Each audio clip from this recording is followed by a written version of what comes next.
Hello बच्चों, आज हम लोग स्टार्ट करेंगे वेक्टर का सेकंड लेक्चर। तो इसमें बेसिकली हम लोग वेक्टर्स के एडिशन के बारे में सीखेंगे, सब्ट्रैक्शन के बारे में सीखेंगे, जो भी इनसे कनेक्टेड लॉज हैं, और फिर थोड़ा सा 3D वेक्टर के बारे में भी हम लोग सीखेंगे। तो चलिए स्टार्ट करते हैं। ये सारे टॉपिक्स आज हम लोग कवर करने वाले हैं। एंगल बिटवीन टू वेक्टर्स, फिर ट्राइंगल लॉ ऑफ एडिशन देखेंगे। एडिशन के बेसिकली जो भी रूल्स हैं, एक पैरेललोग्राम लॉ है, फिर पॉलीगॉन लॉ है। फिर हम लोग उनका रिजल्टेंट निकालना सीखेंगे। किसी दो वेक्टर को ऐड करेंगे तो उसका रिजल्टेंट कैसे निकलेगा। फिर एक वेक्टर सब्ट्रैक्शन भी देखेंगे और उसके बाद basic introduction of 3D vector भी आज ही है। तो ये सब सारी चीज़ें आज हम लोग आज के लेक्चर में कवर करेंगे। So let's start. पहली चीज़, एडिशन के बारे में सीखने से पहले आपको ये जानना होगा कि दो वेक्टर्स के बीच का हम एंगल कैसे डिफाइन करते हैं। तो फॉर एग्जांपल, जैसे ये, जस्ट अ सेकेंड, सपोज करिए ये दो वेक्टर्स हैं, this is vector A and this is vector B. तो इनके बीच में जो एंगल फॉर्म हो रहा है इसको आप थीटा कह सकते हैं, एंगल थीटा। पर अगर यही वेक्टर अगर कुछ ऐसे दिए होते और ये वेक्टर बी होता, ये वेक्टर ए होता, तो इनके बीच का angle, this is not the angle between vectors. क्यों, मैं बता रहा हूँ आपको। वेक्टर्स के बीच का एंगल डिफाइन करने के लिए सबसे पहली बात जरूरी है कि वेक्टर सेम पॉइंट से स्टार्ट होने चाहिए। दे मस्ट बी को इनिशियल। तो ये पॉइंट इंपॉर्टेंट है for defining angle between two vectors. They must be को इनिशियल।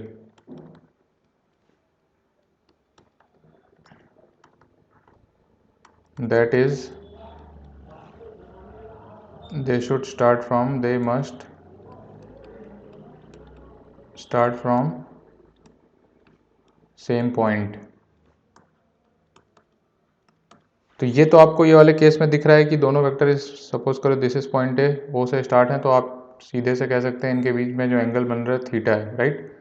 अब अगर इस केस में आए जहाँ पर वेक्टर्स को इनिशियल नहीं है, कुछ ऐसे आपको दिख रहे हैं कि बी यहाँ से स्टार्ट हो रहा है, तो उसमें हम एंगल कैसे डिफाइन करेंगे। तो इसमें आप बेसिक, जो पिछले लेक्चर में आपने ट्रांसलेशन का लॉ पढ़ा था कि वेक्टर ट्रांसलेट करने से चेंज नहीं होते, उनको आप पहले ट्रांसलेट करके को इनिशियल बनाइए। तो देखिए इस केस में आपको अगर को इनिशियल बनाना है, तो अगर मैं बी को ट्रांसलेट करके यहाँ पे रख दूँ तो ये को इनिशियल हो जाएंगे कुछ इस तरह। देखो ये मेरा वेक्टर ए ऐसे ही रहा, ये मेरा ओरिजिनल वेक्टर बी था। अभी इसको मैं डॉट डॉट से दिखा रहा हूँ, मैंने इसको यहाँ पे ट्रांसलेट कर दिया, ठीक है। अब ये मेरा वेक्टर बी हो गया। अब ये वाला एंगल जो है ये थीटा हो जाएगा, क्योंकि अब ये सेम पॉइंट से दोनों स्टार्ट हो रहे हैं। वही वाला एंगल, अगर इस पॉइंट को मैं एक्सटेंड कर दूं तो ये एंगल कुछ यहाँ पे दिखेगा थीटा। तो इस केस में ये वाला एंगल होगा इनके बीच का वेक्टर, राइट। सो ये चीज़ आप लिख लीजिए, इफ़ दे आर नॉट को initial, you have to make them co-initial,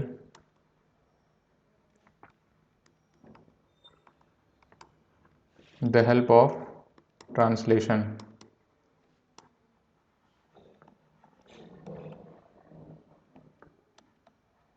alright, कि अगर वेक्टर्स को इनिशियल नहीं है तो आप उनको किसी एक को ट्रांसलेट करके उसको को इनिशियल बना सकते हैं। अगर आपने डिसाइड किया चलो बी को ऐसे ही रखना है, ए को ट्रांसलेट कराना है, सपोज करो ये बी था, राइट। आपने कहा नहीं मैं बी को ट्रांसलेट नहीं करूँगा, मैं ए को ट्रांसलेट करूँगा, तो वो भी आप कर सकते हैं कि पहले ए ऐसे था कुछ, आपने ए को आगे खींच दिया, कुछ ऐसा हो गया ए, अगेन ये वाला एंगल थीटा हो जाएगा, ये वाला एंगल, राइट। इनिशियल ए आपका कुछ ऐसे था, इसको मैं दूसरे कलर से ड्रॉ कर देता हूँ। ये है ट्रांसलेटेड वन, इस केस में ये ट्रांसलेटेड वन था, ठीक है। ये आपका इनिशियल ए था, ये ट्रांसलेटेड ए है।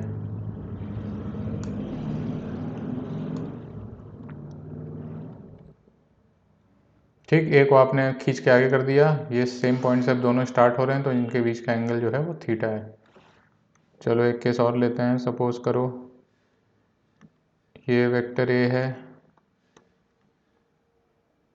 ये वेक्टर बी है। अब इनके बीच कैसे, आप दोनों को, इसको भी आगे ले जाओगे, इसको भी आगे ले जाओगे, कुछ इस तरह से ट्रांसलेट करने के बाद कुछ ये ऐसे बनेंगे। बी ऐसे था तो बी को अब और आगे खींच दोगे, ए को ए के डायरेक्शन में ही और खींच दो, तो ये आपका ए हो जाएगा, ये बी हो जाएगा, ये वाला एंगल थीटा बन जाएगा। ठीक है, तो ये रही बात कि वेक्टर्स को बीच का एंगल कैसे डिफाइन करते हैं। ध्यान देना हमेशा दे मस्ट बी को इनिशियल, ये वाले फिगर आपको बहुत देखने को मिलेगी आगे जब ऐसे vector side by side place होंगे, तो ये वाला एंगल कभी भी उनके बीच का थीटा मत कह देना, हमेशा उसके आगे वाला एंगल रहेगा, राइट। ये वाला आपको आगे बहुत बार देखने को मिलेगा। So this is not equal to theta, इसको आप ऐसे एक्सटेंड करेंगे, ये वाला एंगल थीटा होगा। ठीक है, चलिए अब हम समझ गए हैं कि वेक्टर्स के बीच का एंगल कैसे निकालते हैं, तो अब हम एडिशन के बारे में आगे देखते हैं। Addition of two vectors. तो वेक्टर्स का एडिशन करने से पहले हमें बेसिक एक क्वेश्चन करना होगा कि हम स्केलर का एडिशन कैसे करते थे। तो याद करिए आप, स्केलर को ऐड करने का बेसिक मतलब क्या होता है कि सपोज करो आपके पास एक बास्केट है जिसमें कि आपके पास 4 एप्पल्स हैं, एक और बास्केट है छोटी जिसमें कि 2 एप्पल्स हैं। आपने क्या किया, इनको एक बड़ी टोकरी में डाल दिया सारे के सारे एप्पल, फिर उसको काउंट करना शुरू किया, तो वो आ जाता है 6 एप्पल्स। यही तो कुछ हुआ स्केलर का एडिशन, तभी तो यह बोला गया कि 4 + 2 = 6। ठीक है, आपने एक 2 टोकरी के सामान को मिला के एक बड़ी टोकरी में डाल दिया, फिर उसको काउंट किया तो बोला कि पहले 4 था और 2 था, उन दोनों को जोड़ के 6 आ गया, राइट। ये था स्केलर को ऐड करने का मतलब। वेक्टर को ऐड करने का क्या मतलब होता है, देखिए वेक्टर को ऐड करने का सिंपल सा मतलब है कि पहले एक वेक्टर पे आप चलेंगे, चल के जाएंगे उसके टेल से लेके हेड तक, फिर आप दूसरे वेक्टर पे चलेंगे उसके टेल से लेके हेड तक, जहां आप पहुंचेंगे वहां से स्टार्टिंग पॉइंट को मिला देंगे एक एरो से, वही रिजल्टेंट हो जाएगा। फिर से सुनिए, पहले आप जैसे वेक्टर ए दिया हुआ है, दिस इज वेक्टर ए, तो you start walking on vector A, O से स्टार्ट करेंगे आप इस टेल से, इसको लिखिए टेल, ये हेड है, हेड ऑफ ए, और फिर यही टेल ऑफ बी भी है। तो पहले आप ओ से स्टार्ट किए, ए के हेड तक गए, फिर बी के टेल से स्टार्ट करके बी के हेड तक गए, फिर आपने स्टार्टिंग पॉइंट ओ को फाइनल पॉइंट से मिला दिया एक एरो से, तो जो एरो बनी वही रिजल्टेंट हो जाएगी। रिजल्टेंट मतलब vector A plus vector B, vector, इन दोनों वेक्टर का एडिशन, इसको हम रिजल्टेंट भी बोलते हैं। तो this is the physical significance of addition of vector. लिख लेते हैं इस चीज़ को। First we walk on vector A and then we walk on vector B, उसके बाद then join the starting point, यहाँ पर O था जो starting point to the final point, यहाँ पर इसको P मान लो आप, with the help of an arrow, with an arrow, this arrow will represent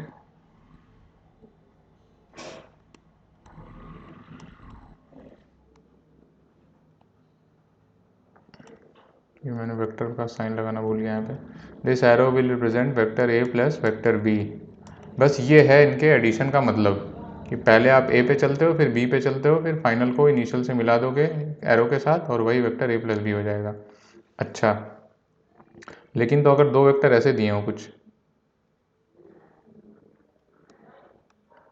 vector A, अब कैसे चलोगे इस पे, आप वेक्टर ए पे चलना स्टार्ट किए, ओ से यहाँ पहुँच गए, वेक्टर बी तो यहाँ है, तो आप कैसे चलोगे? तो इसके लिए आपको अगेन ट्रांसलेशन का इस्तेमाल करना होगा, आपको बी को ट्रांसलेट करके यहाँ पर रखना होगा। तो समथिंग लाइक दिस, आपका ए ये बन जाएगा और बी को आप ट्रांसलेट करके कुछ यहाँ पे रखोगे, ठीक है। फिर अगेन ये आपका स्टार्टिंग पॉइंट ओ था, आपने ओ को मिला दिया कुछ इससे, तो ये हो जाएगा vector A plus vector B, ठीक है। जब वेक्टर एक के बाद एक प्लेस ना हो तो उनको आप ट्रांसलेट करके ऐसे प्लेस कर दीजिए और फिर स्टार्टिंग को फाइनल से मिला के वेक्टर ए प्लस बी हो जाएगा। तो ये होता है फिजिकल सिग्निफिकेंस। और इस तरह जो वेक्टर्स आपको दिख रहे हैं कि पहले ए रखा है, फिर जहाँ ए ख़त्म हो रहा है वहाँ से बी स्टार्ट है, इसका मतलब है वेक्टर्स आर सीक्वेंशली प्लेस्ड। तो ये फर्स्ट पॉइंट ये होना चाहिए, फर्स्ट ए कर लीजिए आप, बल्कि place the vectors sequentially. Sequentially का क्या मतलब है? सीक्वेंशली का मतलब है कि पहले आप वेक्टर ए प्लेस करेंगे, देन बी का जो टेल होगा वो ए के हेड पे प्लेस होगा, that is tail of vector B at head of vector A, ठीक है। बी का टेल ए के हेड पे प्लेस होगा। अब ये दोनों वेक्टर सीक्वेंशली प्लेस्ड हैं, एक के बाद एक, ठीक। ये हो गया फिजिकल सिग्निफिकेंस। तो ये इससे हमने देखा कि एडिशन हो कैसे रहा है। आपने दो वेक्टर सीक्वेंशली रख दिए, पहले पे चले फिर दूसरे पे चले, आपने स्टार्टिंग से फाइनल को ज्वाइन कर दिया और यही vector A plus vector B हो गया। अब आता है triangle law of addition, right. अभी आपने देखा कि आपको दो वेक्टर्स कुछ ऐसे दिए हुए थे, vector A and vector B. आपने क्या किया, आपने पहले बी को ए के आगे लगा दिया, राइट। बी का टेल ए के हेड पे रख दिया, कुछ ये वाली फिगर आती है।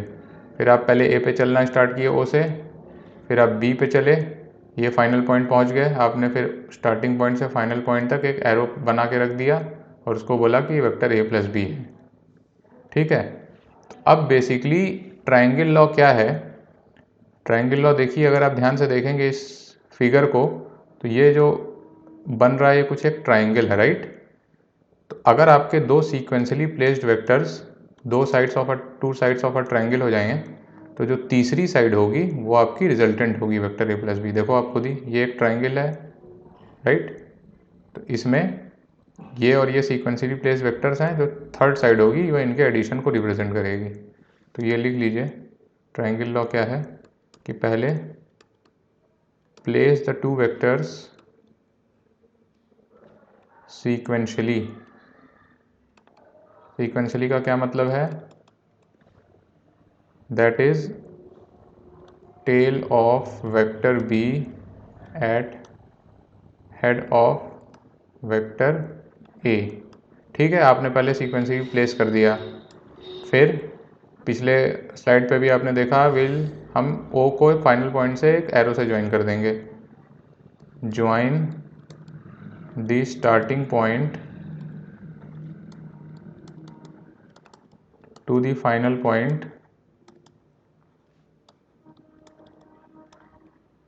With an arrow. ये तो हमने इसका काम कर लिया। अब ट्राइंगल लॉ बोलता क्या है कि इफ़, और रादर इफ़ हटा सकते हैं आप, इफ़ की ज़रूरत नहीं है क्योंकि वो तो हमेशा दो साइड्स ऑफ रहेंगे ही रहेंगे। This sequentially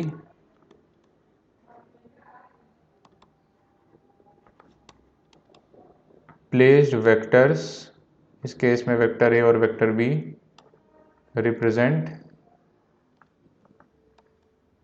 to sides of a triangle.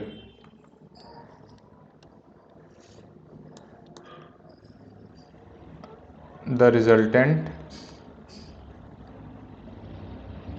Vector A plus vector B is represented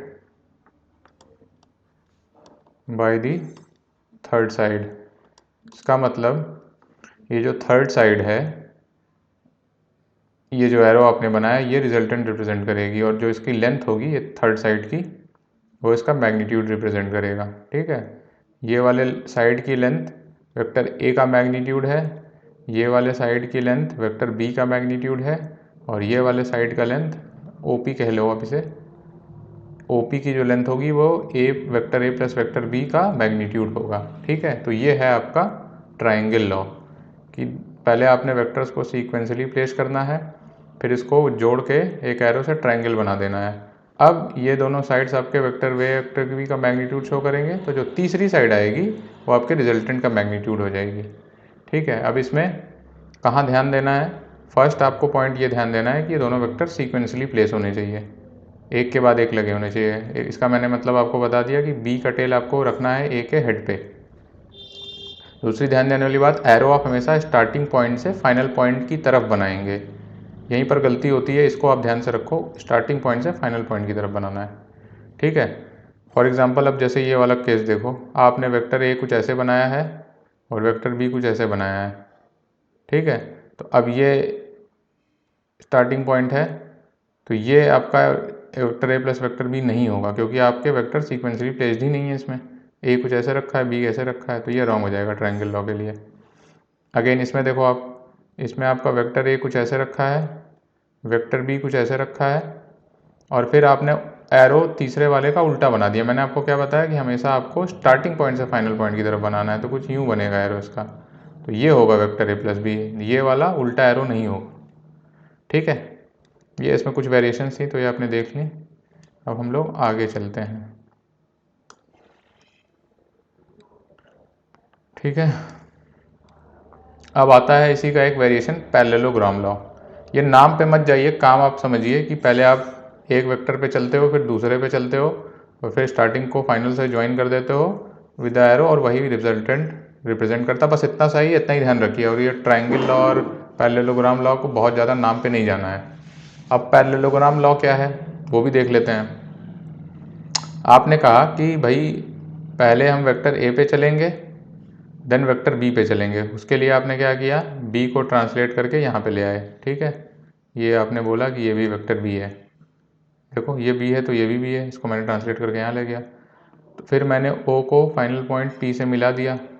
ठीक, तो ये कुछ बन गया vector A plus vector B. ठीक, लेकिन फिर किसी और बंदे ने कहा कि नहीं, पहले हम ए पे क्यों चले, पहले हम बी पे चलेंगे। ठीक है, तो उसने क्या किया, पहले यहाँ से स्टार्ट किया, पहले बी पे चल के यहाँ बी के हेड तक पहुँचा। राइट, उसके बाद उसने ए को ट्रांसलेट करके यहाँ पे रख दिया, ए को ट्रांसलेट करके यहाँ पे रख दिया, बी के हेड से लगा दिया ए का टेल, तो ये वेक्टर ए बन गया आपका नया वाला। और फिर वो भी वहीं पहुँच गया पी पे।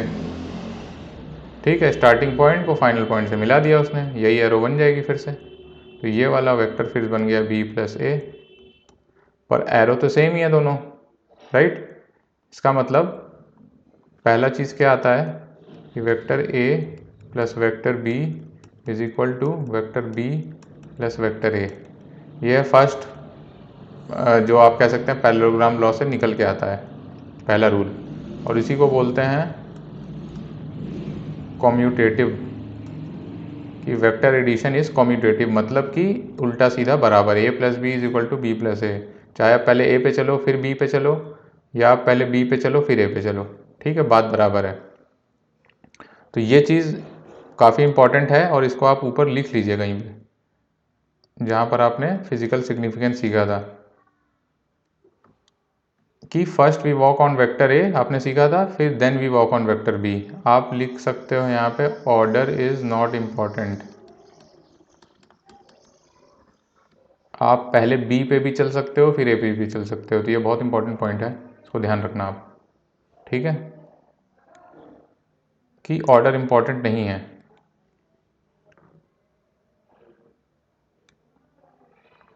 कि आप फ़र्क नहीं पड़ता पहले ए पे जा रहे हो कि पहले बी पे जा रहे हो, किसी पे भी चल सकते हो, पहुँचोगे सेम पॉइंट पे, और एक से ए प्लस बी आएगा, एक से बी प्लस आएगा, दोनों बराबर होंगे। अब आप ध्यान से देखो इस फिगर में कि ये बी है तो ये भी तो बी है, राइट, ये दोनों इक्वल भी हैं, पैरेलल भी हैं। सिमिलरली ये वाला ए है, ये भी ए है, तो ये दोनों भी पैरेलल हैं और इक्वल भी हैं। तो ये फिगर एक पैरेललोग्राम बन जाता है ना, this figure is an parallelogram. तो अब इसके ये जो आपको रिजल्टेंट दिख रहा है, ये कुछ नहीं बल्कि इसका डायगोनल है। है ना। तो इसी को पैरेललोग्राम लॉ बोला जाता है कि अगर आपके दो वेक्टर्स जो हैं, दो coinitial vectors, two adjacent sides of a parallelogram, ये देखो दो एडजेसेंट साइड्स हैं पैरेललोग्राम के, तो जो रिजल्टेंट होता है वो उनको डायगोनल से रिप्रेजेंट होता है। कौन सा diagonal? The passing through the starting point, ये वाला डायगोनल नहीं। ठीक है, तो ये चीज़ आप लिख लीजिए। If two coinitial vectors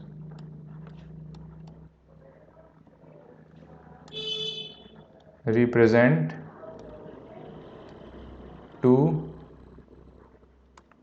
adjacent, represent नहीं कहो, आर रिप्रेजेंटेड कह लो, कि मतलब दो साइड उन्हें वेक्टर को रिप्रेजेंट कर रही हैं, are represented by two adjacent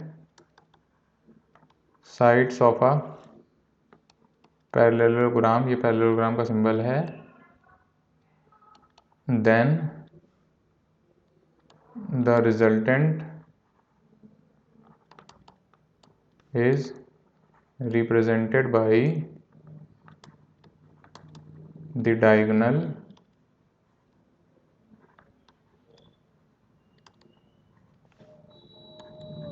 passing through the starting point। ठीक है, ये वाला डायगोनल जो है ये रिप्रेजेंट करेगा रिजल्टेंट। जब ये वेक्टर ए कोइनिशियल, देखो ये कोइनिशियल है ना वेक्टर ए और वेक्टर बी, और दो एडजेसेंट साइड्स ऑफ पैरेललोग्राम को रिप्रेजेंट कर रहे हैं, तो जो रिजल्टेंट है वो उस बड़े वाले डायगोनल से रिप्रेजेंट होगा जो कि स्टार्टिंग पॉइंट से ही पास कर रहा है। ये vector A plus B is equal to vector B plus A, इसका दूसरा आउटकम है इस पैरेललोग्राम लॉ का, और इसको बोलते हैं कम्यूटेटिव। ठीक है, अब फिर से आगे बढ़ते हैं। तो ये तो हमने देखा कि दो वेक्टर्स कैसे ऐड करते हैं। हमने क्या किया, एक के बाद एक को रख दिया, स्टार्टिंग से फाइनल को मिला दिया और उसको बोला कि रिजल्टेंट है। अब अगर दो से ज़्यादा वेक्टर्स हों तब कैसे ऐड करेंगे? अगेन सेम ही फॉर्मूला है, आप एक के बाद एक रखेंगे वेक्टर्स को सीक्वेंशली, ऑर्डर इंपॉर्टेंट नहीं है, राइट। कोई भी वेक्टर आप पहले आगे पीछे रख सकते हैं, बस आपको ध्यान देना है कि सीक्वेंशली रखिए। मतलब एक वेक्टर का टेल लीजिए, पहले वेक्टर के हेड पे रखिए, फिर अगेन दूसरा वेक्टर पढ़िए, उसका टेल उसके हेड पे रखिए पिछले वाले के। तो इसमें सेम ही सपोज करिए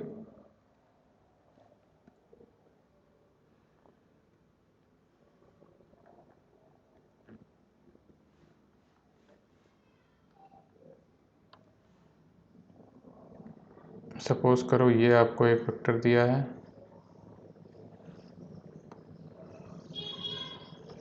फिर दूसरा वेक्टर ये दिया है,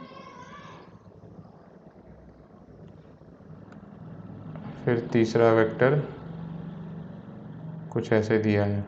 ठीक है, ये वेक्टर आप मान लो बी, इसको मान लो वेक्टर ए, इसको मान लो वेक्टर सी। अब आपको कहा गया इसको ऐड करना है, तो आप क्या करोगे, पहले आप किसी को भी रख लो, चलो पहले ए को रखे, ठीक है, मैंने ए को बना लिया पहले।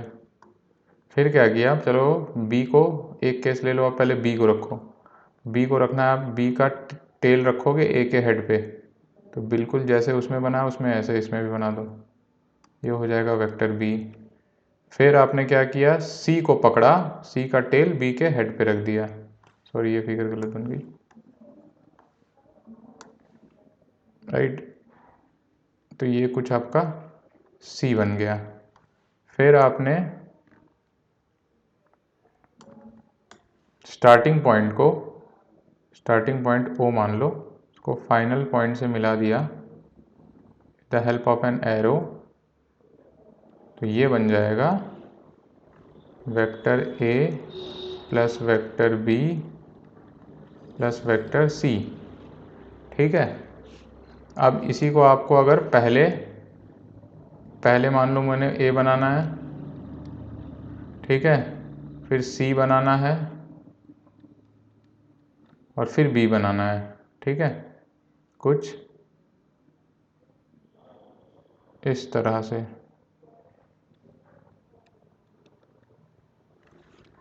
तो भी आप बना सकते हो, रिजल्ट वही आएगा। आप स्टार्टिंग पॉइंट को फाइनल पॉइंट से मिलाओगे और ये हो जाएगा vector A plus vector B plus vector C. ठीक है, तो इसका डिक्टेशन आप लिखना चाहें तो लिख सकते हैं कि प्लेस द वेक्टर सीक्वेंशियली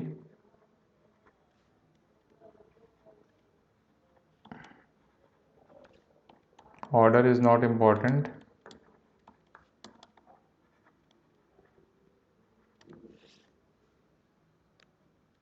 ठीक है। उसके बाद फिर वही first we walk on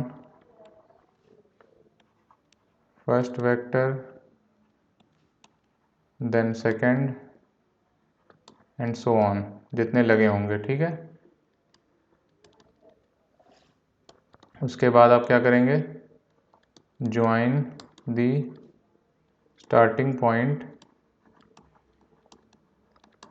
to the final point with an arrow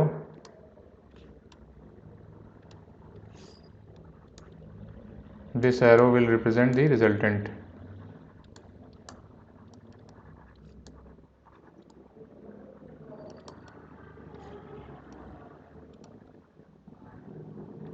ठीक है, 4 का करके देखना है आपको। 4 का करके अगर ट्राई करो कुछ ऐसे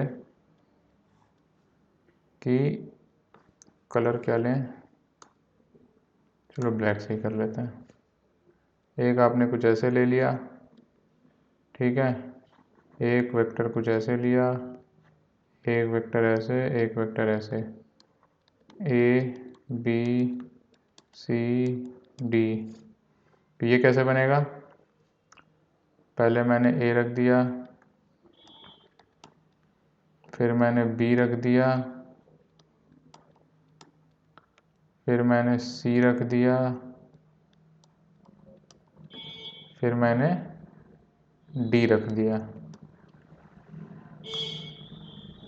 फिर मैंने स्टार्टिंग पॉइंट्स को फाइनल पॉइंट से मिला दिया।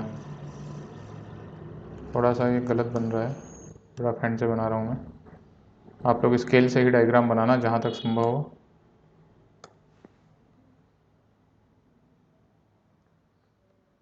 ठीक है, दिस इज पी, तो ये हो जाएगा vector A plus vector B plus vector C plus vector D. ठीक है, इस तरह आप कितने भी वेक्टर्स 4 5 6 7 कितने भी हों आप सबको ऐड कर सकते हो। बस आपको ध्यान क्या देना है, एक के बाद एक को प्लेस कर देना है।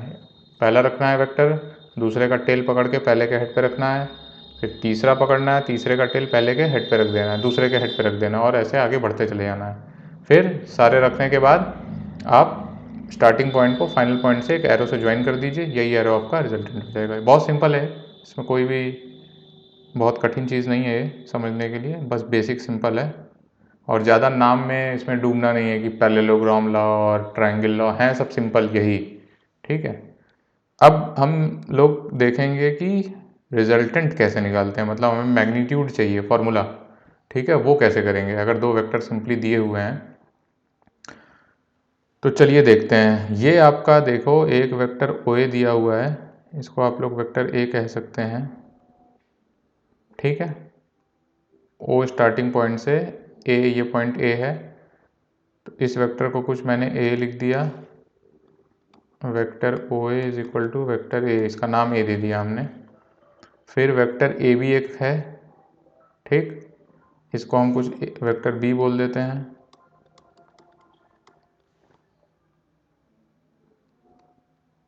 ठीक है, तो हमें इन दोनों को जोड़ना है, vector A plus vector B. तो जब ये सीक्वेंशली प्लेस्ड हैं तो जो थर्ड साइड होती है यही रिप्रेजेंट करेगी vector A plus vector B. ठीक है, अभी हम ऊपर यही तो पढ़ रहे थे ट्रायंगल लॉ में। अब हमें चाहिए कि ओ बी क्या है, मैग्नीट्यूड, ओ बी मैग्नीट्यूड क्या है। तो चलिए इसी से निकालते हैं। पहले तो हमें कुछ चीज़ें माननी पड़ेंगी कि वेक्टर ए का मैग्नीट्यूड L1 मान लेते हैं, वेक्टर बी का मैग्नीट्यूड L2 मान लेते हैं। ठीक है, L1 मान लीजिए इसे और इसको L2 मान लीजिए। ठीक है, और इनके बीच का एंगल थीटा है, angle between A and B is theta. तो अभी आपको मैंने सबसे पहले यही बताया कि ये वाला एंगल थीटा ना हो के ये वाला एंगल थीटा होगा, राइट, क्योंकि ये वेक्टर ए है और वेक्टर बी का को इनिशियल होना ज़रूरी है। ए को आप आगे खींच दो तो यहाँ से को इनिशियल बन जाएंगे, तो ये वाला एंगल थीटा हो जाएगा। ठीक है, तो अब हमें ये वाली लेंथ चाहिए, तो कैसे निकालेंगे? देखो, सबसे पहले आप इस वाले ट्रायंगल में जाओ। कौन सा ट्रायंगल?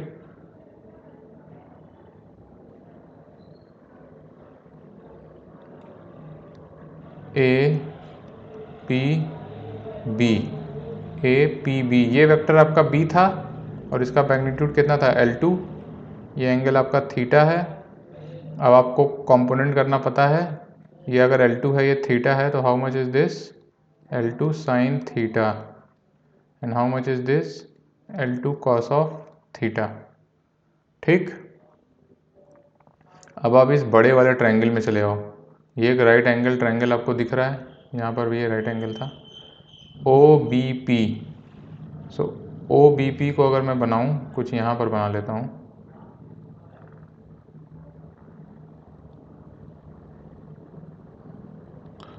ये फिगर काफ़ी गंदी बन गई है, इसको मैं फिर से बनाऊँगा कलर चेंज करके।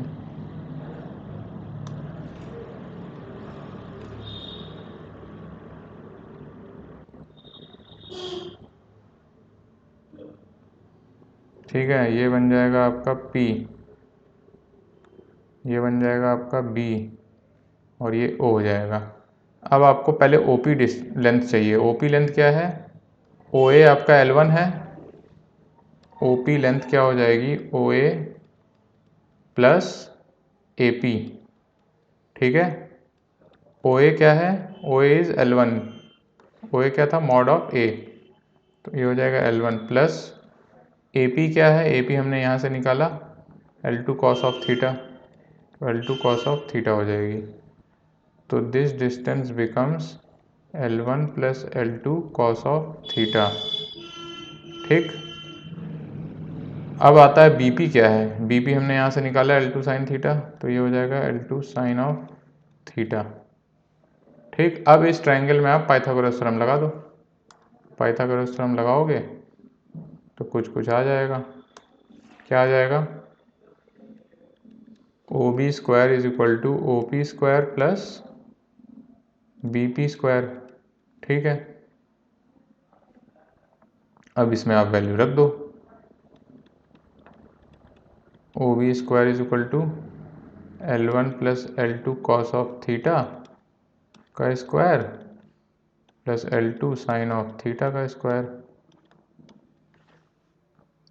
ओ बी स्क्वायर आपका आ जाएगा, इसको पूरा ओपन कर दो, L1 square plus L2 square cos square theta plus 2L1 L2 cos of theta plus L2 square sine square theta. L1 square को एक पास ले लूँगा प्लस L2 स्क्वायर को एक पास ले लूँगा, cos square theta plus sine square theta plus 2L1 L2 cos of theta हो जाएगा। ठीक है, ये क्या हो जाएगा? L1 square plus L2 square, ये चीज़ 1 हो जाएगी, sine square theta plus cos square theta, तो ये आ जाएगा 1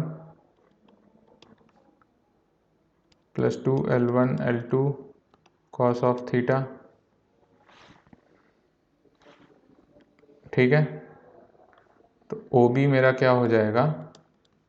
under root of L1 square plus L2 square plus 2L1 L2 cos of theta.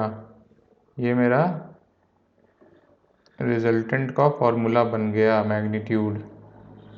इसको मैं रेड से लिख देता हूँ दूसरे फॉर्म में। कैसे भी लिख सकते हो, वेक्टर ओ बी को क्या लिख सकते हो कि mod of A plus vector mod of B, यही तो लिखोगे। और अंदर क्या लिख सकते हो? L1 क्या था? मॉड ऑफ ए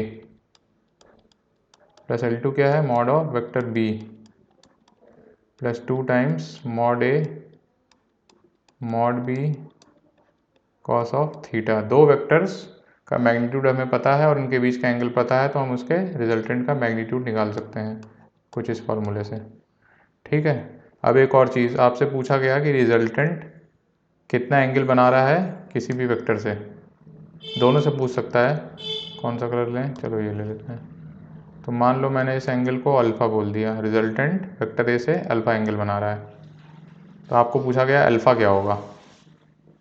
ठीक है, alpha is equal to what. तो अगेन आप ये बड़े वाले ट्रायंगल में चले आओ, ये वाला एंगल तो अल्फ़ा है, यहाँ पर B O P is alpha, तो ये मैंने यहाँ भी बनाया। टेन अल्फ़ा आप बता सकते हो क्या होगा, टेन अल्फ़ा हो जाएगा L2 sine theta B P upon O P. O P क्या है, L1 plus L2 cos of theta. ठीक है, तो अल्फ़ा आप आ जाएगा tan inverse L2 sine of theta plus L1 plus L2 cos of theta. अच्छा, इसमें क्या ध्यान देना है कि अल्फ़ा ए से एंगल है, अगर आपको बी से एंगल पूछ लिया वेक्टर का, ठीक है, तो आप पहले उसमें बनाओगे एंगल कौन सा में। देखो ये वेक्टर बी है और ये रिजल्टेंट है, तो ये वाला एंगल पहले इसको आप इधर ट्रांसलेट करोगे कुछ ऐसे। देखो ये रिजल्टेंट है और ये वेक्टर बी है, तो पहले कुछ इसको ऐसे ट्रांसलेट करो, इसको कुछ ऐसे ट्रांसलेट करो, तो ये वाला एंगल बनेगा कुछ बीटा जो इसके बराबर ही होगा। ठीक है, सामने वाला एंगल, तो ये वाला एंगल आपको निकालना रहेगा, ये बीटा। बीटा कैसे निकलेगा, इस बड़े वाले ट्रायंगल में आ जाओ। नहीं, बड़े से नहीं निकलेगा ये बीटा, बीटा आपको निकालना पड़ेगा। ठीक है, ये अल्फ़ा आपको पता है, ये 90 पता है, तो आप ये वाला एंगल निकाल सकते हो, बड़ा वाला। ठीक है, राइट, ये बड़ा एंगल आ जाएगा। उसके बाद इस ट्रायंगल में आपको ये 90 गिवन है, ये थीटा गिवन है, तो ये छोटा वाला एंगल आ जाएगा। तो बीटा क्या हो जाएगा आपका, ये बड़ा वाला एंगल माइनस ये छोटा वाला एंगल, तो वहाँ से आप निकाल सकते हो। अल्फ़ा निकालना हो तो आप सिंपल ये फार्मूला यूज़ कर सकते हो। ठीक है, और हाँ, बीटा निकालने का एक सिंपल तरीका ये देखो, दिमाग में क्लिक किया अभी, ये जो थीटा एंगल होगा ये इस ट्रायंगल का एक्सटीरियर एंगल है, किसका, अल्फ़ा और बीटा का। तो आप क्या लिख सकते हो, कहाँ पर लिखूँ मैं, theta is equal to alpha plus beta, तो बीटा हो जाएगा थीटा माइनस अल्फ़ा। ठीक है, ये दो फार्मूले आपके बन गए इंपॉर्टेंट, है ना। ये जो ट्रायंगल है ओ बी ए, इसमें ये थीटा एक्सटीरियर एंगल है, तो theta is equal to alpha plus beta. Alright, यहाँ से आप बीटा निकाल सकते हैं। आपको क्वेश्चन में देखना है कि क्या पूछ रहा है, ए से एंगल पूछ रहा है तो आप अल्फ़ा निकालेंगे, बी से एंगल पूछ रहा है रिजल्टेंट का तो आप बीटा निकालेंगे, तो ध्यान देना इस चीज़ का। और ये तो आपको रटा होना चाहिए फार्मूला रिजल्टेंट का, कि mod of A square plus mod of B square plus 2 mod A mod B cos of theta. Theta दोनों वेक्टर्स के बीच का एंगल है, एंगल निकालने के लिए दोनों कैसे कोइनिशियल होने ज़रूरी हैं। इन चीज़ों को आपको ये तो रटी होनी चाहिए बिल्कुल। अब इसका एक स्पेशल केस है रिजल्टेंट का, कि क्या हो कि अगर दोनों का मैग्नीट्यूड सेम है, मतलब कि mod of A is equal to mod of B is equal to L, मतलब ये भी एल है ये भी एल है। ठीक है, तो अभी आपने सीखा कैसे निकालते हैं, ज़रा करके देख लेते हैं। Vector A plus vector B का मॉड क्या था, जितना प्रैक्टिस करोगे उतना डियर याद होगा इसमें। Mod A square plus mod B square plus 2 mod A mod B cos of theta. ठीक है, तो ये क्या हो जाएगा, L square plus 2 L into cos of theta, तो हो जाएगा 2l square plus 2l square cos theta. इसमें मैं 2l स्क्वायर कॉमन ले लेता हूँ, 1 प्लस कॉस थीटा हो जाएगा। ये क्या हो जाएगा, आप इसमें, हाँ ठीक है, इसको 2l स्क्वायर ही रहने दो। कॉस 1 प्लस कॉस थीटा क्या होता है, 2 कॉस स्क्वायर थीटा बाई 2। ठीक है, तो ये रूट में 2l बाहर आ जाएगा, 2l cos of theta by 2 इसका रिजल्टेंट हो जाएगा।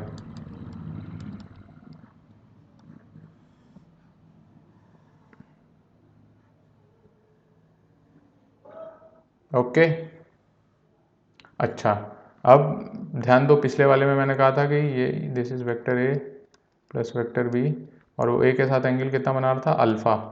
आपको अल्फ़ा फाइंड करना है। क्या था tan अल्फ़ा का फॉर्मूला, पीछे से बताओ। अल्फ़ा का फॉर्मूला था tan अल्फ़ा का L2 plus sign theta upon L1 plus L2 cos theta. L2 sine theta upon L1 plus L2 cos of theta. तो L sign theta upon L plus L cos theta, तो ये हो जाएगा L sign theta upon L common ले लूँगा मैं, 1 plus cos theta आएगा। ठीक है, L से L कैंसिल हो जाएगा, is equal to sine theta upon 1 plus cos theta आएगा। तो ये हो जाएगा 1 प्लस कॉस थीटा को मैं again 2 cos square theta by 2 लिखूँगा इसको मैं, और साइन थीटा को लिखूँगा मैं 2 sine theta by 2 cos theta by 2, और नीचे लिखूँगा 2 कॉस स्क्वायर थीटा बाई 2। ये आपको फार्मूला पता होना चाहिए, मैं लिख देता हूँ ऊपर। Sine 2 theta is equal to 2 sine theta cos theta, और cos 2 theta 1 plus cos 2 theta is equal to 2 cos square theta. इन दोनों का यूज़ किया गया है यहाँ। तो साइन थीटा को मैं लिख दिया 2 sine theta by 2 cos theta by 2 इस फॉर्मूले का यूज़ करके, और 1 प्लस कॉस थीटा को मैंने लिख दिया 2 कॉस स्क्वायर थीटा बाई 2 इस फॉर्मूले का यूज़ करके। तो ये कुछ क्या बन जाएगा, ये वाला फॉर्मूला, ये देखो कॉस कॉस ऊपर नीचे कैंसिल हो जाएगा, 2 2 कैंसिल हो जाएगा, तो ये कुछ बन जाएगा sine theta by 2 upon cos theta by 2, तो is equal to tan theta by 2। तो tan अल्फ़ा मेरा बन गया tan थीटा बाई 2, इसका मतलब अल्फ़ा आ जाता है थीटा बाई 2, बहुत ही प्यार से। इसका क्या मतलब है, ये पूरा एंगल डियर थीटा था, ये वाला angle alpha is equal to theta by 2, मतलब कि रिजल्टेंट जो है इसको बाइसेक्ट कर रहा है, ए और बी के बीच का एंगल बाइसेक्ट कर रहा है, समझे। और वो क्यों भी ना हो, आप ऐसे भी समझो कि इस पैरेललोग्राम लॉ से अब इसको पूरा पैरेललोग्राम बना दो, बी को इधर ट्रांसलेट करके, ए को इधर ट्रांसलेट करके, तो जब मैग्नीट्यूड इक्वल होगा तो ये पैरेललोग्राम क्या हो जाएगा, रोम्बस हो जाएगा, और रोम्बस का डायगोनल उसका एंगल बाइसेक्टर भी होता है। ठीक है, तो ये चीज़ आप लिख लीजिए, मैं नीचे लिख देता हूँ, यहाँ पर जगह नहीं है। इसको इन above case resultant is also the angle bisector between two vectors। ठीक है, स्टार बना के लिख लीजिए। इस केस में जो है ये एक रोम्बस भी बन जाएगा, और रोम्बस के केस में डायगोनल हमेशा एंगल बाइसेक्टर होता है। ठीक है, चलिए आगे बढ़ते हैं। तो ये चीज़ ध्यान रखना कि जब दोनों वेक्टर्स के इक्वल मैग्नीट्यूड हो तो रिजल्टेंट हमेशा उनके बीच से पास करता है, दोनों के वेक्टर्स के बीच से।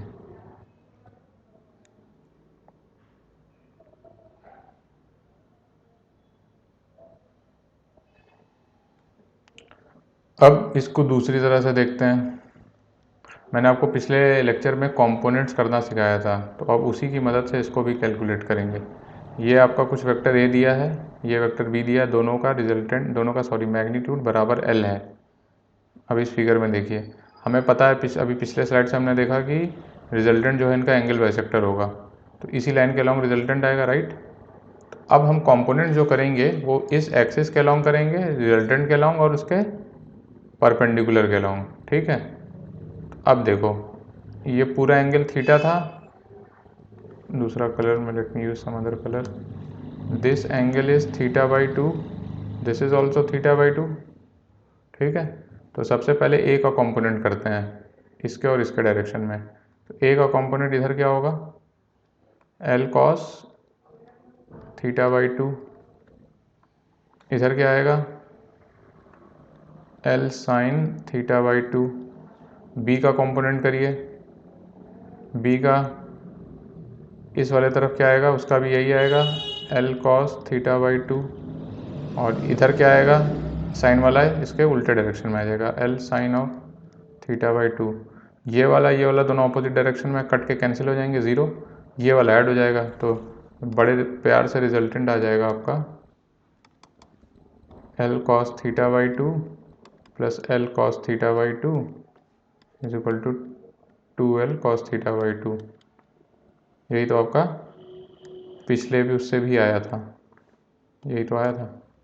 ठीक है, यहाँ से आप चीज़ों को समझ के निकाल रहे हो, राइट, कंपोनेंट्स करके। यही फ़ायदा कंपोनेंट्स करने का, जो चीज़ आप पूरे एक पेज में की यहाँ पर आपकी 2 लाइन में हो गई। बस आपको क्या यूज़ में आया कि क्योंकि दोनों वेक्टर्स इक्वल मैग्नीट्यूड के हैं तो रिजल्टेंट हमेशा बीच से पास कर रहा है। फिर आपने क्या किया, दोनों के कंपोनेंट्स उस बीच वाली लाइन और उसके परपेंडिकुलर लाइन के अलॉन्ग कर लिया। परपेंडिकुलर वाले कंपोनेंट आपस में कैंसिल आउट हो गए, ऑपोजिट डायरेक्शन में थे, और जो रिजल्टेंट के अलॉन्ग कंपोनेंट थे वो दोनों सेम डायरेक्शन में थे, इसलिए ऐड हो गए, 2l cos थीटा बाई 2 हो जाएगा। ठीक है, अच्छा चीज़ में एक चीज़ बता देता हूँ कि जब दोनों वेक्टर्स इक्वल थे हमारे तो रिजल्टेंट एकदम बीच से पास कर रहा था। अब जब इक्वल नहीं होते हैं तो किसकी तरफ ज़्यादा झुका होगा। सपोज करो ये वेक्टर ए है और वेक्टर बी मेरा छोटा है, कुछ इतना बड़ा है। ठीक है, तो आपने पहले क्या किया कि बी को ट्रांसलेट करके यहाँ पे रखे। ठीक है, उसके बाद आपने बी को कुछ ऐसे मिला दिया। अब आप देखो ये एंगल कम है, अगर तो ये एंगल थीटा 1 है, ये एंगल थीटा 2 है, तो theta 1 is less than theta 2। ठीक है, थीटा 1 हमेशा कम होगा थीटा 2 से। और अगर बी बड़ा होगा कुछ इस तरह से, ए छोटा होगा, this is vector A, this is vector B, तो आप अगर बी को ट्रांसलेट करो यहाँ पे,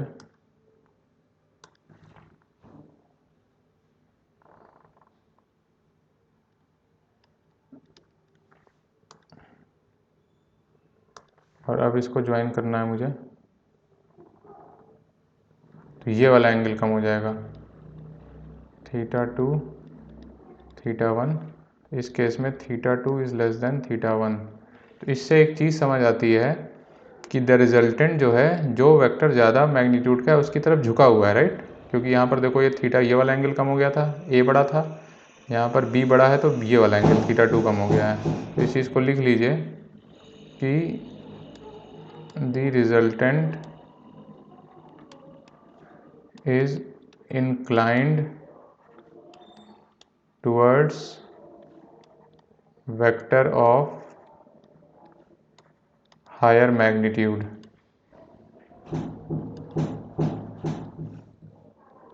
That is, that angle is less.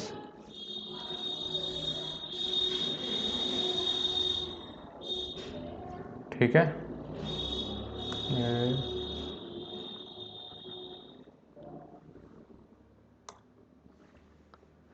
इसको स्टार बना के लिख लीजिए। जो वेक्टर जितना बड़ा होगा रिजल्टेंट उसकी तरफ झुका होगा, मतलब उससे एंगल उतना कम हो जाएगा। ये क्वेश्चन आ सकता है ऑब्जेक्टिव में आपके, तो इस चीज़ का ध्यान रखिएगा। अब हमने वेक्टर एडिशन सीख लिया, वेक्टर सब्ट्रैक्शन भी सीख लेते हैं, कोई बड़ी बात नहीं है, देखते हैं क्या है। तो सबसे पहले वेक्टर सब्ट्रैक्शन वेक्टर एडिशन ही है, बस इसमें क्या है, एक माइनस साइन आ जाता है। तो पहले हम नेगेटिव ऑफ वेक्टर देख लेते हैं। कोई वेक्टर अगर ए दिया हुआ है तो negative of vector A minus A के रूप में लिखा जाएगा। This is negative of vector A, negative vector A. इसका कुछ नहीं मतलब है, इसका सिर्फ इतना सा मतलब है कि अगर एक एरो वेक्टर ए रिप्रेजेंट कर रहा है तो उसको वैसे ही रखना है, बस उसकी डायरेक्शन पलट देनी है, तो ये माइनस ए हो जाएगा। सिर्फ और सिर्फ यही मतलब है, आपको मैग्नीट्यूड सेम रखना है, डायरेक्शन पलट देनी है। So magnitude remains same and direction is opposite. ठीक है, तो बस अब इसी का आपको यूज़ में लाना है। कैसे लाना है कि आप पहले vector A minus vector B को आप क्या लिख सकते हैं, vector A plus of minus B. यही फॉर्मूला यूज़ करके आप दोनों निकाल सकते हैं। तो I have been given a vector A, I have been given a vector B. मुझसे एडिशन तो आप जानते हैं, एक के बाद एक रख के कर लेंगे। अब आप यहाँ पर सब्ट्रैक्शन का आ गया, ए माइनस बी का आ गया, तो सबसे तो पहले आपने ए को ऐसे ही बना लिया, फिर माइनस बी को कैसे बनाया, वैसे ही रखा, बस उसका डायरेक्शन पलट दिया। अब दोनों को देखो आप सीक्वेंशली प्लेस्ड हो गए हैं। This is minus B, this is vector A. तो अगर ये मेरा स्टार्टिंग पॉइंट है और इन दोनों को जोड़ना है तो मैं क्या करूँगा, पहले माइनस बी पे चलूँगा, फिर ए पे चलूँगा और बड़े प्यार से फिर फाइनल इनिशियल पॉइंट को फाइनल, सॉरी ये गलत बन गया, स्टार्टिंग पॉइंट को फाइनल पॉइंट से मिला दीजिए एरो। ये हो जाएगा minus B plus vector A, कुछ नहीं है, vector A minus vector B ही तो है। ठीक है, इस तरह से आप निकाल सकते हैं। अगर इस केस में आपको b माइनस ए निकालना हो तो क्या करेंगे आप, तो पहले आप वेक्टर b बनाओगे, फिर माइनस ए बनाने के लिए क्या करोगे, ए को वैसे ही बना के उसका एरो उलट दोगे। अब अगेन देखो, आपको सिंपली जोड़ना है माइनस ए और बी, सीक्वेंसली प्लेस्ड है। ये स्टार्टिंग पॉइंट अगर है तो पहले आप माइनस ए पे चले, फिर बी पे चले, फिर स्टार्टिंग से फाइनल आपने एक एरो बना दिया। ठीक है, तो ये हो जाएगा माइनस ए प्लस वेक्टर बी। ठीक है, तो ये आपका b माइनस ए हो गया। अब इसको रन टाइम में आप इतना सब करके नहीं देखेंगे कि एरो पलटेंगे या वो पलटेंगे, आपको सिंपली ऐसे दिया हुआ है वेक्टर ए और वेक्टर बी। अब आपसे जब a माइनस बी कहा जाएगा तो आप एरो को b से a की तरफ रख देंगे, this is vector a minus vector B. और जब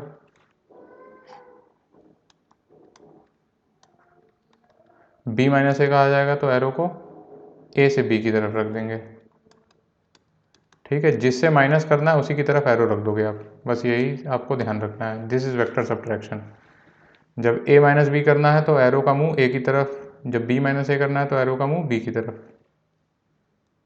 तो आपने सब्ट्रैक्शन को एडिशन की तरह ही ले लिया, बस माइनस को समझ गए कि आप क्या होता है, उसका डायरेक्शन पलट जाता है, मैग्नीट्यूड सेम रहता है।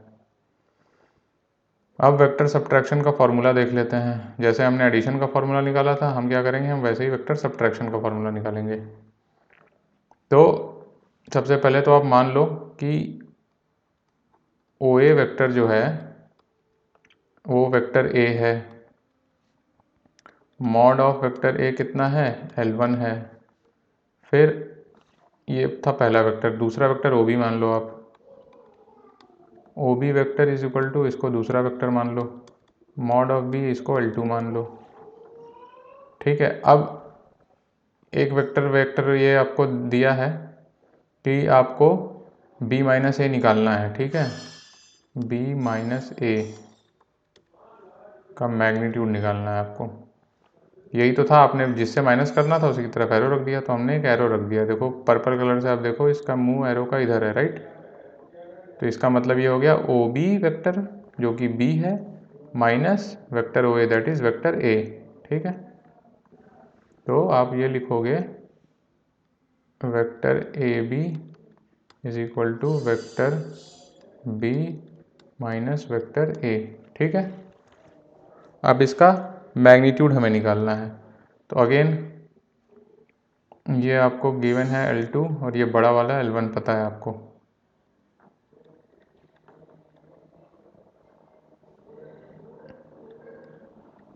ठीक है। तो सबसे पहले ये एंगल 90 डिग्री है। इस ट्रायंगल में आप आ जाओ, क्या ट्रायंगल बनेगा, ये छोटा सा ट्रायंगल बन रहा है एक, ये पॉइंट है P, this is O and this is B। अगर ये L2 है तो हाउ मच इज दिस, ये एंगल आपका थीटा है, दोनों के बीच का एंगल थीटा दिया हुआ है, theta angle between two vectors, ये हो जाएगा L2 cos ऑफ थीटा, ये हो जाएगा L2 साइन ऑफ थीटा। ठीक है। अब अगर ये पूरी डिस्टेंस L1 है और ये वाली डिस्टेंस आपका L2 cos थीटा है, तो ये वाली कैसे निकलेगी, आप सब्ट्रैक्ट करके निकाल सकते हो। तो इस ट्रायंगल को ले लेते हैं, P A B, हमें ए बी लेंथ ही तो निकालनी है, पाइथागोरस थ्योरम का फिर से यूज़ करेंगे।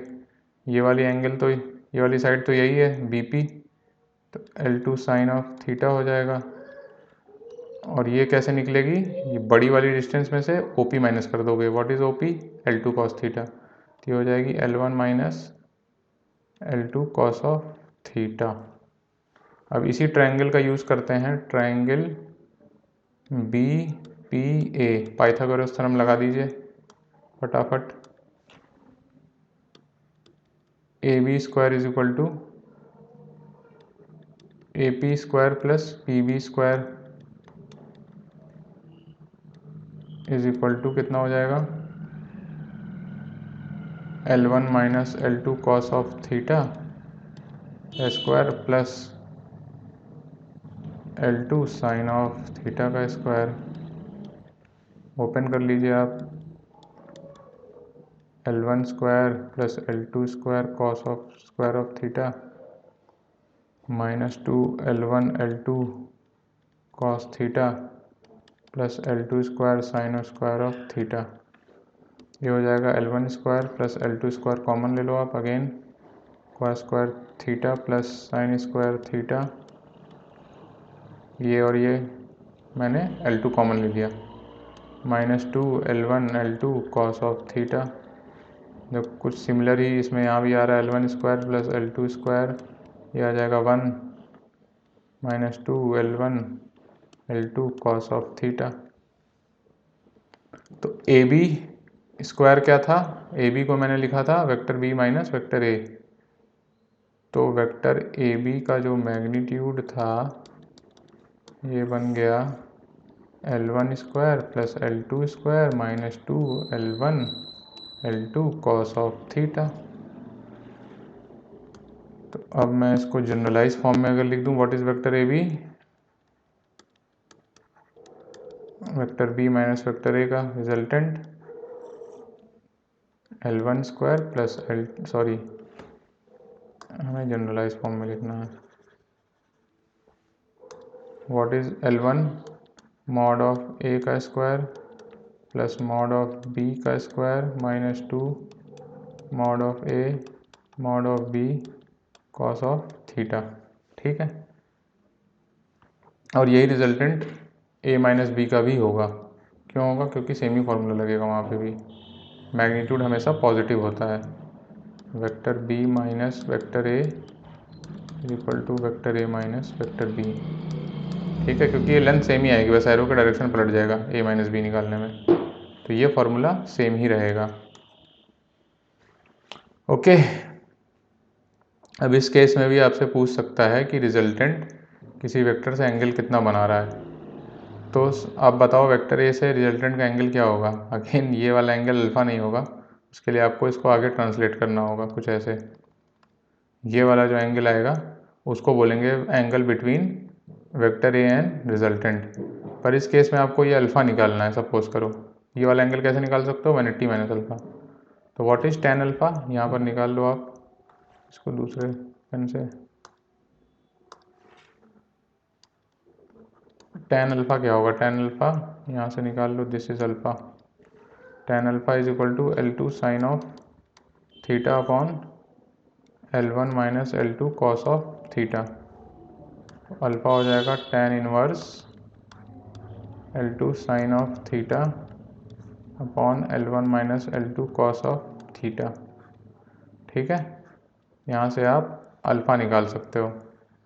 अब पूछा गया आपसे कि angle between vector A and resultant, तो ये हो जाएगा 180 माइनस अल्फ़ा।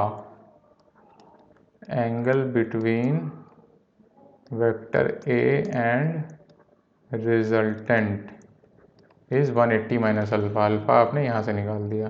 ठीक है, angle between resultant and vector B क्या होगा, आप इसको इधर ट्रांसलेट करोगे, इसको इधर, ये वाला एंगल जो कि इस बड़े वाले एंगल के बराबर रहेगा, वो कितना होगा 180 माइनस अल्फ़ा प्लस थीटा। ठीक है, तो ये आप कर सकते हो। अब चलते हैं हम लोग आगे। तो हमने अभी तक 2D वेक्टर्स में addition, subtraction, triangle law, parallelogram law और पॉलीगन लॉ देख लिया है। अब थोड़ा सा 3D वेक्टर के बारे में सीख लेते हैं। तो 3D वेक्टर में स्टार्ट करने से पहले सबसे पहले तो मैं आपको यूनिट वेक्टर बता देता हूँ। 2D का हम ऑलरेडी देख चुके हैं कि x डायरेक्शन में यूनिट वेक्टर आई कैप बोला जाता है, रादर प्लस x डायरेक्शन में। ठीक है, unit vector along plus y axis को j कैप बोलते हैं। अब एक तीसरा आ जाता है z एक्सिस के अलॉन्ग, प्लस z एक्सिस के अलॉन्ग, उसको k कैप बोला जाता है। तो आपको कोई पॉइंट P दिया है जिसके कोऑर्डिनेट a, b और c हैं, तो 3D में वेक्टर OP लिखने को कहा गया आपको, राइट। तो वेक्टर OP लिखने का क्या मतलब है, सिग्निफिकेंस क्या है इसका? सिग्निफिकेंस इसका यही है कि O से लेके P तक पहुंचना है आपको, चल के जाना है, पहले x के अलॉन्ग, फिर y के अलॉन्ग, फिर z के अलॉन्ग। ये इसका सिग्निफिकेंस। हमने 2D में क्या देखा था कि पहले हम x के अलॉन्ग चलते थे, फिर y के अलॉन्ग चलते थे, राइट। वो उसका फिजिकल सिग्निफिकेंस होता है किसी वेक्टर को लिखने का कार्टेशियन फॉर्म में। 3D में भी यही करना है आपने, बस आपको x, y और z तीनों पे चलना है। तो सिग्निफिकेंस इसका लिख लीजिए, to reach point P from O, first we walk A units along plus x axis, we walk B units along plus y axis, and we walk C units along plus z axis। ठीक है, then लगा लीजिए इसमें, then पहले आप a x की तरफ चलोगे, फिर b y की तरफ, फिर z की तरफ c, तो फाइनली आप P point A B C पे पहुंच जाओगे। ये तो होगा पर्टिकुलर किसी कोई पॉइंट 3D में दिया है, स्टार्टिंग से फाइनल तक आपको एक एरो प्लेस करके, ये 3D में होगा। जो आपको 2D में दिख रहा है ऐसा नहीं है, ये 3D में होगा। अगले स्लाइड में मैं आपको शो करूँगा 3D में कैसा दिखेगा ये था कि ओरिजिन से, राइट। अब अगर कोई जैसे 2D में हमने देखा था कि कोई जनरल पॉइंट x1 y1 से x2 y2 तक जा रहा था, अब उसी को हम एक्सट्रापोलेट कर देते हैं 3D में। पॉइंट P मेरा x1 y1 z1 है, Q मेरा x2 y2 z2 है। तो P हमारा था टेल और Q हमारा है हेड। तो वेक्टर PQ कैसे लिखेंगे ऊपर वाले इसमें, पहले बताओ वेक्टर OP कैसे लिखोगे। वेक्टर OP लिखोगे आप, पहले x के अलॉन्ग कितना चले A I cap, plus y के अलॉन्ग कितना चले B J cap, plus C के अलॉन्ग कितना चलोगे, सॉरी Z के अलॉन्ग जब चलोगे वो C K कैप। तो ये तो था कि जब ओरिजिन से स्टार्ट हो रहा था। अब जब ओरिजिन से स्टार्ट नहीं हो रहा है इस केस का, वो भी ऐसे ही लिखोगे आप, टेल से स्टार्ट करोगे, हेड तक पहुंचोगे, पहले आप x के अलॉन्ग चलोगे, कितना चलोगे, वेक्टर PQ को मैं लिखूं, क्या हो जाएगा x2 minus x1 I cap, plus y के अलॉन्ग कितना चलूँगा y2 minus y1 J cap, plus k के अलॉन्ग कितना चलूँगा z2 minus z1 K cap. ये हो जाएगा मेरा नेट फॉर्मूला। तो ये भी यही है, to reach Q from P we have to walk x2 minus x1 units along x-axis, y2 minus y1 units along plus Y axis, ये भी प्लस एक्स ही होगा, and z2 minus z1 along z axis. ठीक है, तो ये हो गया 3D में किसी वेक्टर का सिग्निफिकेंस। मतलब क्या है उसका, आप कितना चलते हैं तीनों एक्सिस के अलॉन्ग टेल से लेके हेड तक पहुंचने के लिए, उसी को आप लिखते हैं वेक्टर के फॉर्म में। अब आगे बढ़ते हैं। ये देखो, यहाँ से ज़्यादा समझ में आएगा। वेक्टर ए ई जो है that is a 3D vector. एक रूम में आप समझो कि एक कोने से लेके ऑपोजिट ऊपर की तरफ जो कोना होगा उसको एक एरो से इमेजिन करके सोचो, तो वो एक 3D वेक्टर होगा जो मैं यहाँ पर शो करने की कोशिश कर रहा हूँ। तो एक्सिस मैं कुछ इस तरह से ले लेता हूँ कि ये ए पॉइंट मेरा ओरिजिन मान लो अभी, तो ये जो एक्स एक्सिस है इधर की तरफ ए बी, ए जी जो मेरा है this is G, A G is Y axis, और ए ओ जो A D sorry this is D, A D is Z axis. ठीक है, this is X, this is Y, this is Z. तो ये जो एरो है vector ए ई, ये मेरा 3D वेक्टर है, राइट। तो आपको ए से लेके ई तक पहुंचना है। कैसे, पहले आप ये वाली डिस्टेंस चलोगे एक्स के लॉन्ग, फिर ये वाली डिस्टेंस चलोगे, फिर ये वाली डिस्टेंस चलोगे, राइट, यही तो है। तो आप ई तक पहुंच जाओगे। अब आप ध्यान से देखो, ए डिस्टेंस तो एक्स के लॉन्ग है, जो ये वाली डिस्टेंस है बी एच, ये कुछ नहीं बल्कि यही वाली डिस्टेंस तो है, राइट। ये दोनों साइड बराबर और पैरेलल हैं। तो ये एक्सिस वाई थी और ये बी यूनिट्स था, तो ये भी बी यूनिट्स होगा और वाई के लॉन्ग है। ठीक है, तो आप एक्स ए के लॉन्ग चले और बी वाई के लॉन्ग चले, फिर आप फाइनली ये वाली डिस्टेंस चल रहे हो इस एक्सिस में। ये एक्सिस और ये एक्सिस सेम ही तो हैं, पैरेलल हैं दोनों और इक्वल लेंथ की हैं। ये जेड है तो ये भी जेड होगा, और ये वाली लेंथ इसकी सी है तो ये भी लेंथ सी होगी। तो आप सी जेड की डायरेक्शन में चल रहे हो, ए आप एक्स की तरफ जा रहे हो, बी वाई की तरफ जा रहे हो, और सी जेड की तरफ जा रहे हो। तो इस चीज़ को लिखिए, to reach E from A we have to walk first A units along plus x axis, B units along plus y axis, and C units along plus z axis। ठीक है, ए इधर चले, बी इधर वाई की तरफ चले, ये Y है तो ये भी वाई है डियर, तो ये बी यूनिट्स हो जाएगा, और ये सी यूनिट्स है जेड के अलॉन्ग, दिस इज जेड। तो आप वेक्टर ए ई को लिख सकते हो ए आई प्लस बी जे प्लस सी के। ठीक है, this is a 3D vector. यहाँ से ज़्यादा आपको क्लियर समझ आ रहा होगा।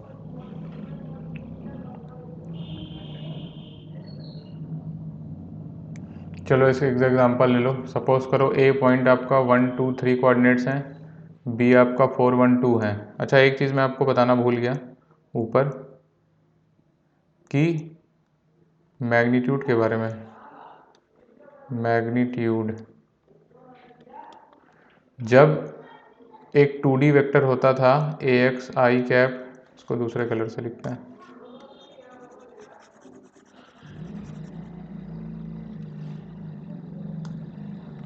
ब्लैक से आता है। मैग्नीट्यूड, मैग्नीट्यूड कैसे कैलकुलेट करते हैं, तो ध्यान दीजिए 2D के केस में ए X I cap plus A Y J cap का, अगर ये वेक्टर ए है तो मॉड ऑफ ए कैसे निकालते थे, ए X square plus A Y square. बहुत ही सिंपल, 3D में भी यही फार्मूला एक्सट्रापोलेट हो जाता है कि वेक्टर ए आपका A X I cap plus A Y J cap plus A Z K cap है अगर, तो मॉड ए बन जाता है आपका A X square plus A Y square plus A of Z square. ठीक है,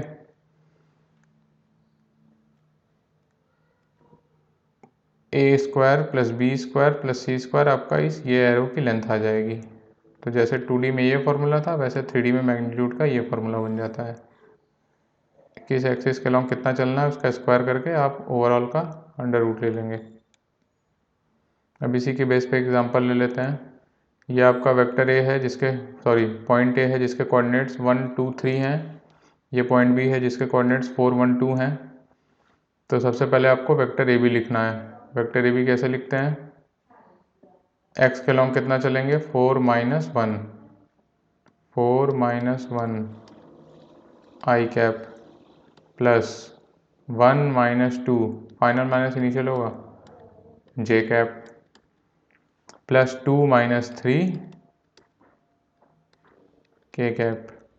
ये कितना हो जाएगा? 3 आई कैप माइनस 1 जे कैप माइनस 1 के कैप। ठीक, ये आपका वेक्टर ए बी हो गया। इसका रिजल्टेंट कैसे निकालोगे? इसका मैग्नीट्यूड 3 स्क्वायर प्लस माइनस 1 का स्क्वायर प्लस ऑफ माइनस 1 का स्क्वायर कितना हो जाएगा? 9 प्लस 1 प्लस 1, तो स्क्वायर रूट ऑफ 11 हो जाएगा वेक्टर ए बी का मैग्नीट्यूड। ठीक है, ये एक 3D एप्लीकेशन था, बहुत ही सिंपल है। 2 पॉइंट्स आपको दिए हैं, आप वेक्टर लिख सकते हो फाइनल माइनस इनिशियल कोऑर्डिनेट्स करके, फिर उसका मैग्नीट्यूड आप निकाल सकते हो। तो आज के लेक्चर के लिए बस इतना ही। अब आगे के लेक्चर हम कंटिन्यू करेंगे आगे। ठीक है, थैंक यू।